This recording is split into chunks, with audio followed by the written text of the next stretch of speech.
अस्सलाम वालेकुम dear students, आज हम फर्स्ट ईयर फिजिक्स का एक मोस्ट इम्पोर्टेंट क्वेश्चन डिस्कस करने जा रहे हैं और ये क्वेश्चन है vector addition by rectangular components. Mean के हमने वेक्टर्स को ऐड करना है उसके रेक्टेंगुलर कंपोनेंट से।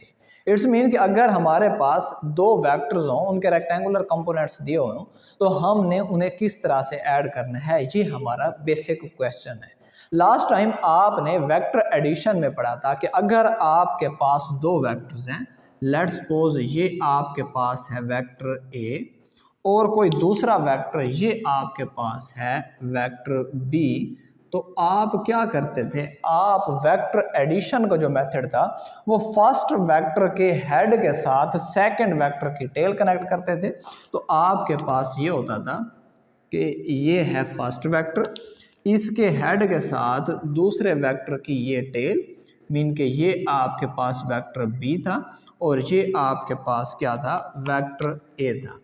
अब आप इनका रिजल्टेंट वेक्टर ड्रा करते थे, यानी इन दो वेक्टर्स को जब ऐड करेंगे तो इसके नतीजे में एक वेक्टर आएगा, वो रिजल्टेंट वेक्टर कहलाता था। और वो आपके पास क्या होता था, ये आप फर्स्ट वेक्टर की टेल से लास्ट वेक्टर के हेड के साथ, टेल के साथ टेल कनेक्ट करते थे, हेड के साथ हेड कनेक्ट करते थे, तो उसके नतीजे में आपके पास एक रिजल्टेंट वेक्टर आर जो था, R was equal to A plus B, A vector और बी वेक्टर्स को, ये हमारे पास था। अगर ये जो मेथड है, ये मेथड आपके पास कहलाता है graphical method, graphical method of vector addition.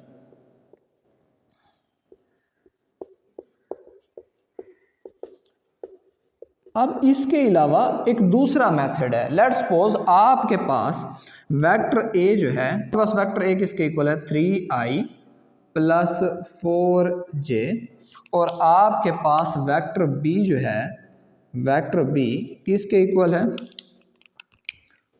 4i plus 6j।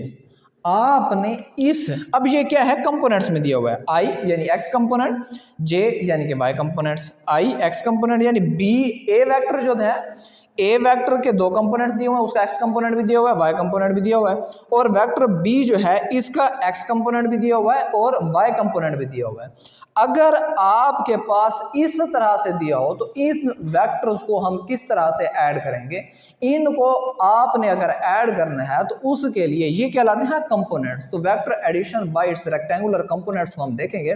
उसकी सबसे पहले हम ग्राफिकल रिप्रेजेंटेशन देखते हैं। लेट्स सपोज हमारे पास क्या है, कार्टेशियन कोऑर्डिनेट सिस्टम है, ये हमारे पास एक कार्टेशियन कोऑर्डिनेट सिस्टम है, ये एक्स एक्सिस है,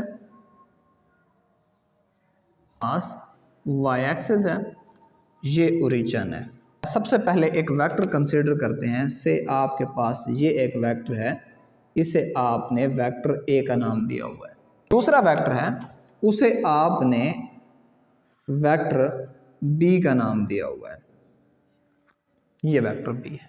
जब आप b को a में ऐड करते हैं तो आप क्या करेंगे, b की टेल को a के हेड से कनेक्ट करेंगे, तो ये आपके पास क्या हुआ, वेक्टर b ऐड हो गया a में, वेक्टर b आपने ऐड कर दिया। तो रिजल्टेंट क्या होगा, टेल के साथ टेल और हेड के साथ क्या कनेक्ट हो जाएगा, हेड के साथ आपके पास हेड आ जाएगा, और ये है resultant vector r, that is equal to a plus b। Let's suppose ये आपके पास जो पॉइंट है ये ओरिजिन है, और इस पॉइंट को हम p का नाम देते हैं। कंपोनेंट्स बनाने के लिए आप क्या करते हैं, वेक्टर a से प्रोजेक्शन गिराते हैं, जिस पॉइंट पर प्रोजेक्शन गिरता है मैं इसे m का नाम देता हूं, और ये आपके पास क्या होगा, ये आपके पास a का x कंपोनेंट होगा। a का x कंपोनेंट कहां से कहां तक होगा, ये आपके पास o से लेकर m तक होगा। p से प्रोजेक्शन गिराएं x एक्सिस पर, जब आप p से प्रोजेक्शन गिराएंगे x एक्सिस पर तो आपके पास क्या होगा, इसे मैं नाम देता हूं से पॉइंट n का, ये पॉइंट आपके पास n है। अब इसमें आपके पास एक और प्रोजेक्शन गिराना पड़ेगा हमें टेल से, ये टेल से प्रोजेक्शन गिराया क्योंकि वेक्टर के कंपोनेंट्स उसके हेड से लेकर सिर्फ टेल तक होते हैं। तो आपके पास क्या होगा, यहाँ से यहाँ तक, यानी इस पॉइंट को ये जो प्रोजेक्शन गिरा मैं इसे नाम देता हूँ s का। तो आपके पास P से लेकर S तक आपके पास क्या होगा, B का Y कंपोनेंट होगा, ये B का Y कंपोनेंट। ये जो पॉइंट है इस पॉइंट को से मैं Q का नाम दे देता हूँ, ये आपके पास पॉइंट Q है, और Q से S जो है ये आपके पास क्या हो जाता है, B का X कंपोनेंट। अब देखें, जो भी आपके पास वर्टिकल कंपोनेंट होता है वो y कंपोनेंट होता है वेक्टर का, जो हॉरिजॉन्टल कंपोनेंट होता है वो x कंपोनेंट होता है। तो ये वेक्टर a था तो ये उसका क्या हो गया, ax कंपोनेंट। अब ये देखें, ये क्या है, पैरेलल टू y एक्सिस, तो आप इसे नाम दे सकते हैं y कंपोनेंट का। इट मीन्स कि आपके पास ये क्या हो जाएगा, ये ay हो जाएगा। अब देखें, जितना आपके पास Q से M है, Q से M वेक्टर जितना है उतना ही आपके पास क्या है, N से लेकर S वेक्टर है। अब अगर आपके पास Q से M क्या है, AY है, तो आपके पास NS किसके इक्वल हो जाएगा, ये NS। इट्स मीन कि NS किसके इक्वल है, AY के। सिमिलरली आप एक और देखें कि आपके पास जितना Q से लेकर S है, ये Q से S, उतना आपके पास क्या है, M से N, आपके पास ये दोनों इक्वल हैं। अब Q से S किसके इक्वल है, B ऑफ X के, तो ये B ऑफ X किसके इक्वल है, M N के। तो ये रिप्लेसमेंट्स आपने याद रखनी है। अब हमने क्या किया, ए वेक्टर के कंपोनेंट्स भी ड्रा कर लिए, ए का एक्स कंपोनेंट, ए का वाई कंपोनेंट, बी के भी हमने कंपोनेंट्स ड्रा कर दिए, बी का एक्स कंपोनेंट, बी का वाई कंपोनेंट। अब आप याद रखें कि आपने जो रिजल्टेंट वेक्टर है उसके कंपोनेंट्स ड्रा करने हैं। रिजल्टेंट वेक्टर के कंपोनेंट्स ड्रा करने के लिए वो आपके पास किसके इक्वल होंगे, ये रिजल्टेंट वेक्टर की लेंथ ऑलमोस्ट इतनी ही होगी जितनी आपके पास पी एन है, यानी P of N, P of N किसके इक्वल होगा, यानी कि ये इक्वल होगा आर वाई के। सिमिलरली अगर इसे यहां पर ड्रा करें तो ये आपके पास क्या है, यहां तक होगा n तक, और ये आपके पास क्या होगा, इसका x कंपोनेंट, इसे आप कहेंगे आर एक्स। आप लिख सकते हैं O से लेकर n तक आपके पास किसके इक्वल होगा, आर एक्स के। क्लियर, इसे आप नाम दे सकते हैं आर वाई का। अब हम इसके कंपोनेंट्स की तरफ जाते हैं। अब सबसे पहले इसके x कंपोनेंट फाइंड आउट करते हैं।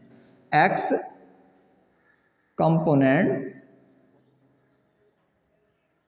ऑफ r, यानी कि रिजल्टेंट वेक्टर का x कंपोनेंट किसके इक्वल है। अब रिजल्टेंट का x कंपोनेंट क्या है, o से n, तो आप यहां पर लिखें o से n, that is equal to, ये O से N वेक्टर किसके इक्वल होगा, ये आपके पास इक्वल होगा, इसे दो पोर्शन में डिवाइड किया गया है, O से M प्लस आपके पास ये देखें O से M फिर M से N, ये आपके पास आ गया। अब O से N किसके इक्वल था, O से N आपके पास है RX के इक्वल, तो इसे नाम दें RX, ठीक हो गया।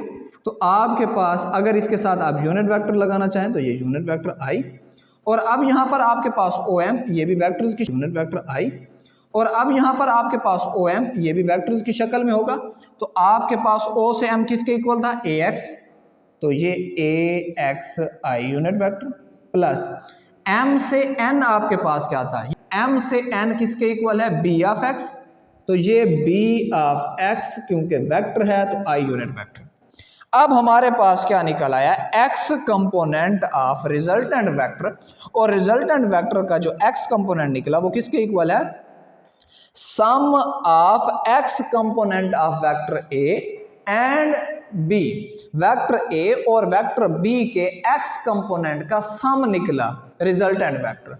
हम इसे इसी शक्ल में लिख सकते हैं कि r x I is equal to ax plus b of x into I unit vector. x component of R resultant vector is the sum of x components of of two vectors, ये दो vectors के X component का सम है। y components of r का y component किसके बराबर है। अब y कंपोनेंट आपके पास किसके इक्वल है, ये देखें p से लेकर n, आप लिखते हैं pn, टोटल आपके पास क्या है p से n, ये किसके इक्वल है, ये दो चीजों के इक्वल है। पहले आप ps ऐड करें, p ऑफ s प्लस आपके पास क्या है sn या ns कर लें, ns कर लिया। p से n, ये देखें ये आपके पास pn किसके इक्वल है ry के, तो इसकी जगह आप पुट करें r ऑफ y और साथ में आप j यूनिट वेक्टर लगाएं, तो ये आपके पास किसके इक्वल है p ऑफ s। अब p से s किसके इक्वल है, ये p से s इक्वल है by के, तो आप यहां पर लिखें by साथ j यूनिट वेक्टर प्लस, अब आगे है ns, ये आपके पास है ns या sn किसके इक्वल है, ns इक्वल है ay के, तो ये आपके पास हो गया ay और साथ में आपने j यूनिट वेक्टर लगा दिया। यानी कि जो y कंपोनेंट है r का, रिजल्टेंट वेक्टर का y component is the sum of y components of two vectors, ये दो वेक्टर्स के y कंपोनेंट्स का क्या है सम है कि r y और ये j किसके इक्वल है। अब A Y plus B Y लिखें या B Y plus A Y लिखें मैटर नहीं करता, क्योंकि एडिशन है, तो आपके पास A Y plus B Y और साथ में आप लिख देते हैं J unit vector. Y component of R, Y component of R is the sum of, वो क्या है बेटे सम है, ये आर वेक्टर है, is the sum of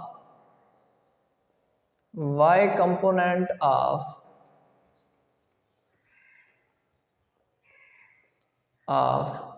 two vectors. वो जो दो वेक्टर्स आप ऐड कर रहे हैं उनके y कंपोनेंट्स का आपके पास क्या है, ये सम है।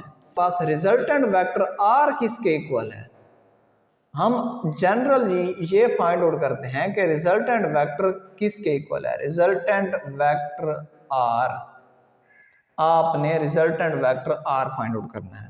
वी नो दैट, हम जानते हैं कि आपके पास जो वेक्टर होता है, वेक्टर किसके इक्वल है, a वेक्टर है या b, उसके कंपोनेंट्स के सम के, तो आपके पास r वेक्टर किसके इक्वल होगा, r vector is equal to r x i plus r y j, ये इन दोनों के सम के इक्वल है।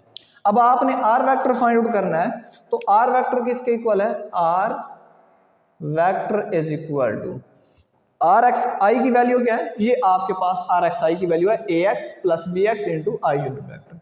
आप लिखें A X plus B X और इंटू ये आई यूनिट वेक्टर, प्लस आपके पास क्या है आर वाई जे, तो आर वाई जे किसके इक्वल है, ये आपके पास इक्वल है A Y plus B Y into ये आपके पास जे यूनिट वेक्टर।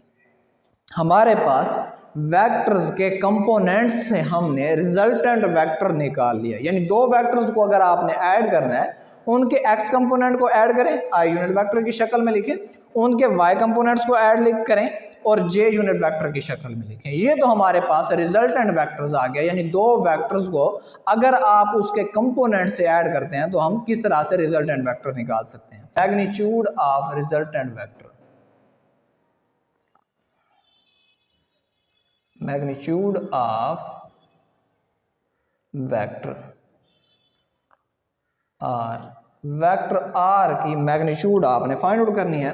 आर वेक्टर की magnitude is equal to R के एक्स कंपोनेंट का स्क्वायर प्लस वाई कंपोनेंट्स का स्क्वायर और आपके पास होल का स्क्वायर रूट आपके पास आ जाता है। आप आर एक्स और आर वाई की वैल्यू पुट करेंगे, पास आर की magnitude will be equal to A X plus B x इसका स्क्वायर प्लस में आपके पास क्या है A Y plus B Y इसका स्क्वायर होल का स्क्वायर रूट आपके पास आ जाएगा।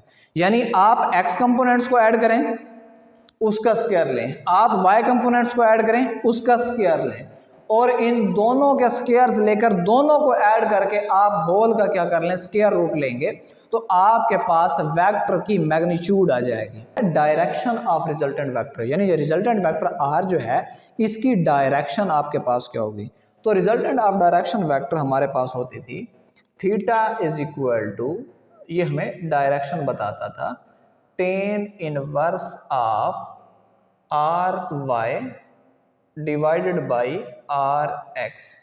आपके पास थीटा किसके इक्वल आ जाएगा, tan inverse of Y component आपके पास क्या है ए वाई प्लस आपके पास बी वाई डिवाइडेड बाई आपके पास क्या हो जाएगा ए एक्स प्लस आपके पास बी ऑफ एक्स। ये आपके पास डायरेक्शन आ गई। अब इसके बाद अगली जो हमारे पास चीज़ है वो ये है कि लेट्स सपोज हमारे पास जो वेक्टर्स हैं वो 2 नहीं हैं, 5 हैं, 7 हैं, 8 हैं, 10 हैं। तो फॉर मल्टीपल वेक्टर्स आपने वेक्टर फाइंड आउट किया आर वेक्टर, कैसे, एक्स कंपोनेंट वाई कंपोनेंट। अब अगर आपके पास कोई सी डी ई वेक्टर्स हैं तो आपके पास वेक्टर क्या बनेगा, आपके पास R vector will be equal to किसके इक्वल हो जाएगा A X plus B X plus आपके पास C X plus so on, जितने मर्जी वेक्टर ले लें उन तमाम वेक्टर्स के एक्स कंपोनेंट को ऐड करना है और फिर आपने उसके साथ लगा देना है आई यूनिट वेक्टर, प्लस आपके पास क्या होगा जितने भी वेक्टर्स हैं उनके Y component A Y plus B Y plus C Y plus so on, और इसके साथ आपने जे यूनिट वेक्टर लगा देना है। यानी जितने भी वेक्टर्स हैं उनके वाई कंपोनेंट्स को आपने क्या कर लेना है, ऐड कर लेना है। ये आपके पास क्या है रिजल्टेंट वेक्टर आ जाएगा। अब रिजल्टेंट वेक्टर की अगर आपने मैग्नीट्यूड फाइंड आउट करनी है तो मैग्नीट्यूड के लिए भी आपके पास सिंपली वही फार्मूला आ जाएगा, यानी कि आर की magnitude will be equal to A X plus B X plus C X plus so on, जितने भी कंपोनेंट्स होंगे इनका स्क्वायर, प्लस आपके पास क्या है A Y plus B Y plus C Y plus so on, ये जितने भी वेक्टर्स हैं इन सब के वाई कंपोनेंट्स का स्क्वायर होल का आप स्क्वायर रूट लेंगे तो ये आपके पास क्या आ जाएगा, इसकी मैग्नीट्यूड आ जाएगी।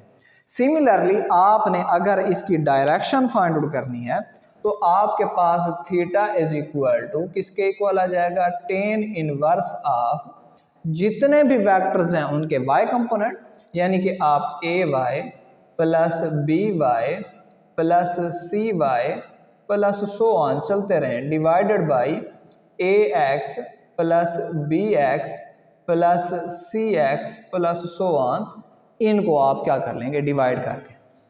तो ये आपके पास क्या आ गई, डायरेक्शन आ गई। Steps in vector addition by rectangular components, ये जितना भी हमने प्रोसीजर किया है इसे हमने डिस्क्रिप्टिव वे में बयान करना है कि हमने क्या क्या कैलकुलेशंस की हैं, क्या क्या चीज़ें यहाँ पर फाइंड आउट की हैं।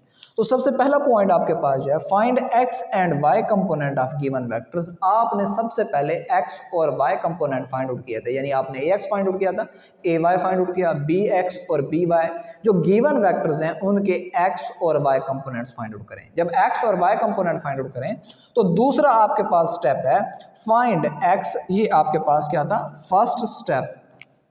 अब आपके पास सेकंड स्टेप क्या है, find x component r x. अब x कंपोनेंट फाइंड आउट करें रिजल्टेंट वेक्टर का, जिसे आप rx का नाम दें, आप resultant vector by adding x component. अब आपने जिन वेक्टर्स को आपको जो वेक्टर्स दिए हुए थे, अब आपने उन दोनों वेक्टर्स को ऐड करके उन दोनों वेक्टर्स के x कंपोनेंट्स को ऐड करके क्या करना है, rx फाइंड आउट कर देना है, रिजल्टेंट का x कंपोनेंट आ जाएगा।